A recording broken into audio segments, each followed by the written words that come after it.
ഇന്ന് ഞാൻ ഉണ്ടാക്കാൻ പോകുന്നത് ചെമ്മീൻ അച്ചാറാണ്. അതായത് പ്രോൺസ് അച്ചാർ. ക്രിസ്മസ് അതിൻ്റെ സ്പെഷ്യലാണ്. എണ്ണ ചൂടാവാൻ വേണ്ടി വെച്ചിരിക്കുകയാണ് അടുപ്പിൽ. കറിവേപ്പിലയും കൂടി വറുത്ത് വെച്ചിരിക്കുന്നു കേട്ടോ. ഇത് നിങ്ങൾക്ക് എല്ലാം ഒരുമിച്ച് വറുക്കാൻ ഞാൻ സെപ്പറേറ്റ് വറുത്ത് വെച്ചിരിക്കുന്നതാണ്. ഇത് നമുക്ക് വെളുത്തുള്ളി ഇഞ്ചി കൂടിയിട്ട് വഴറ്റി വെച്ചിരുന്നു. ചുവന്ന മുളക് പൊടി ഇട്ടിട്ടുണ്ട് കേട്ടോ. ഇനി ഞാൻ ചെമ്മീൻ വറുക്കാൻ പോകുന്നത്. എണ്ണ ചൂടാകട്ടെ. എണ്ണ ചൂടാകുമ്പോൾ ചെമ്മീൻ വറുത്തെടുക്കാം. നല്ലപോലെ നമുക്ക് ചെമ്മീൻ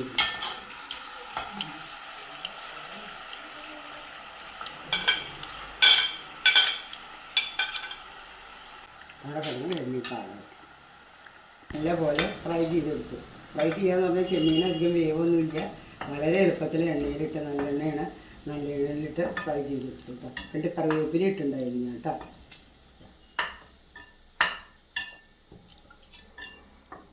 ചെമ്മീനിൽ ഉപ്പും കുരുമുളക് പൊടിയും പെരട്ടിയിട്ടുണ്ട് കണ്ടില്ല.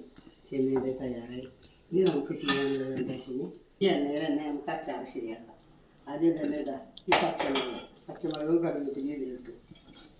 പച്ചമുളകും കറിവേപ്പിലയും ഇട്ടു. ഇനി മിളക് ഇഞ്ചി വെളുത്തുള്ളി നിറച്ച് വെളുത്തുള്ളി കേട്ടോ. വെളുത്തുള്ളി വേണം. ചുവന്ന മുളക് പൊടി അത് വരും.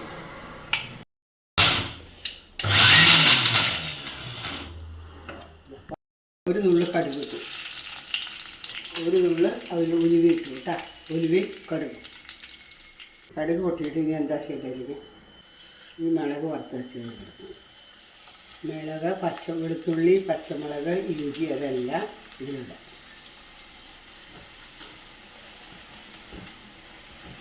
ചെമ്മീൻ വറുത്തത് കഴിഞ്ഞു. ഈ ഉപ്പും ഒരേ നോക്കി ഉപ്പിച്ചാൽ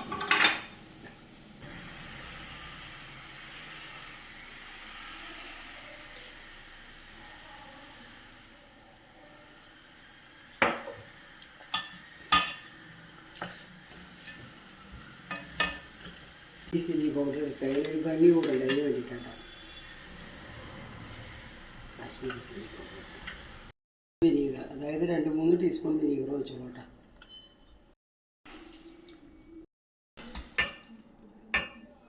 നല്ല ടേസ്റ്റുള്ള പ്രോൺസ് അച്ചാർ ഹലായി. വളരെ നല്ല സ്വാദുണ്ട്. ഇത് എത്ര കാലം വേണമെങ്കിൽ സൂക്ഷിക്കാം.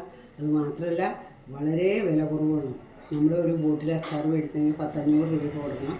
അപ്പോൾ ആ നേരം വളരെ വില കുറവുണ്ട്. പിന്നെ അത് മാത്രമല്ല വിശ്വസിച്ച് നമുക്ക് വീട്ടിലുണ്ടാക്കുന്ന ഐറ്റംസ് ആകുമ്പോൾ വിശ്വസിച്ച് കഴിക്കാം. അതുകൊണ്ട് എല്ലാവരും ട്രൈ ചെയ്യൂ. വളരെ ഈസിയാണ്. ഈ ക്രിസ്മസിന് ഒരു പ്രോൺസിൻ്റെ പിക്കിൾ ഉണ്ടാക്കി നോക്കണം എല്ലാവരും. ഈ വീഡിയോ ഇഷ്ടമാവുമെങ്കിൽ ലൈക്ക് ചെയ്യുമോ, ഷെയർ ചെയ്യുമോ, സബ്സ്ക്രൈബ് ചെയ്യുമോ. നിങ്ങളുടെ സ്വന്തം സുലോചന ടീച്ചർ.